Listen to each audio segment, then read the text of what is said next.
हाँ हम सभी मर्जी से पूरा जोश होश से जीते जानते हुए सबके हो जाने के लिए हैं, या कहो शून्य हो जाने के लिए हैं। जब तक सबके नहीं हो जाएंगे तब तक भय, संघर्ष, भेदभाव, अपने आप को दबाना सताना, बाल बच्चों को भी दबाना सताना, पड़ोसियों को भी दबाना सताना, गद्दारी करना और गुरु सद्गुरु शिष्य साधक के साथ भी गद्दारी का आदत जारी रहेगी, है ना। तो पूरा जीने जानने की और एक होने की क्षमता आश्रम से पैदा होती है। परिवार में जन्म से बस बिना समझे और जोड़ना, पकड़ना, लड़ना, दबाना, सताना, भीड़ में, समूह में, सभा में, सब जगह यह भेदभाव, युद्धखोरी, शिकायत जारी रहता है। तो आश्रम में जीना शुरू होता है। और जब तक 100 दिन लगातार पूरा जोश होश से सारे विधि विधान और आयाम में नहीं जियोगे, तब तक आश्रम शास्त्र सद्गुरु के विधि विधान समूह से आज़ाद होकर अनंत अखंड शिविर उत्सव महोत्सव में शामिल नहीं हो पाओगे, एक नहीं हो पाओगे।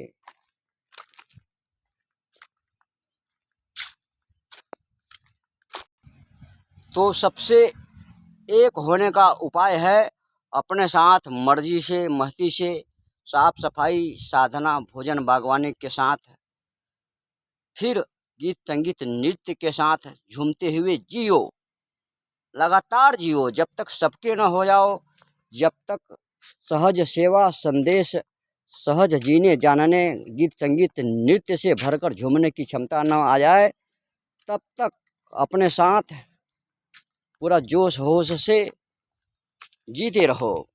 और जीना शुरू होगा आश्रम में, परिवार में शुरू हो सकता है, लेकिन पूरी ऊंचाई, पूरा रफ्तार, पूरा क्षमता का जागरण आश्रम में संभव है।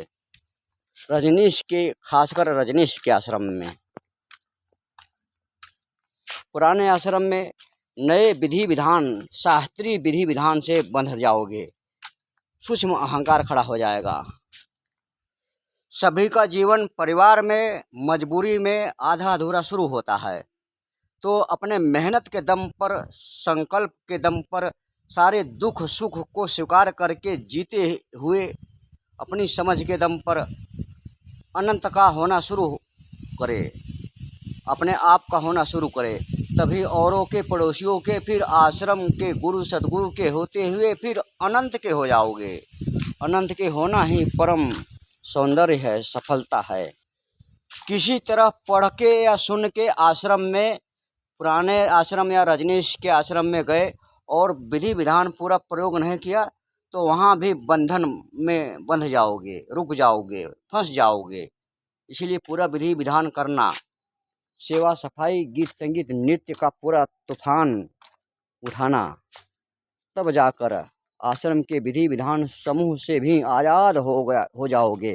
और आश्रम के बाहर भी वही मस्ती, भक्ति, मित्रता, सेवा, मैत्री भाव का जागरण लगातार फैलता चला जाएगा, फूलों की खुशबू की तरह।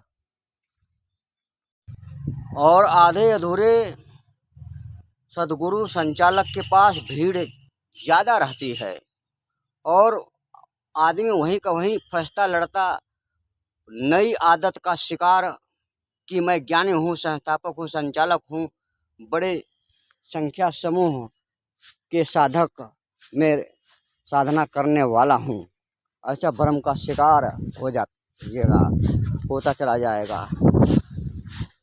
इसलिए ध्यान रहे, जो अपने आप के साथ गद्दारी करता है वहीं गुरु सद्गुरु के साथ गद्दारी करता हुआ आधा अधूरा गद्दार, लटका भटका हुआ गद्दार सेवक शिष्य साधिका पैदा करता है और खुद अधूरा संचालक होता है और औरों को भी आधा अधूरा संचालक बनने का सहमति देता है। शिष्य साधक आधे अधूरे बढ़ाता चला जाता है। खासकर रजनीश की दुनिया में यही हो रहा है। तो जो पूरा होगा बल संकल्प से समर्पित होगा, वह रजनीश का डायनामिक विधि पूरा करता हुआ, सारा कुंडलिनी नटराज करता हुआ, उनसे आज़ाद, समूह से आज़ाद होकर अनंत अखंड शिविर में मित्रता पूर्वक जीता हुआ जीवन फूल होगा, स्वतंत्र फूल होगा। और ऐसी संभावना सब में है, होना चाहिए। जब तक यह संभावना नहीं, तब तक समझ लो डर है, भय है, आत्मगद्दारी, गुरु गद्दारी जारी रहेगी। कितना ही बाहर नाम फैल जाए, शिष्य साधक फैल जाए, धन फैल जाए, लेकिन भीतर से वहीं हताश, डरे, आधे अधूरे उधार के गीत संगीत में अटके लटके रहोगे। अपना सेवा सफाई मित्रता गीत संगीत नृत्य सहजता नहीं पैदा होगा। तो पैदा करे दूसरे का पहले सद्वचन गीत संगीत नृत्य सुने, फिर अपना पैदा करे और जियोगे पूरा जोश होश से, खासकर आश्रम में, तभी संभव है उधार के विधि विधान को समझकर पार करना और अपना विधि विधान प्रवचन गीत संगीत मौन महती एकता अखंडता की क्षमता जगाना, फैलाना।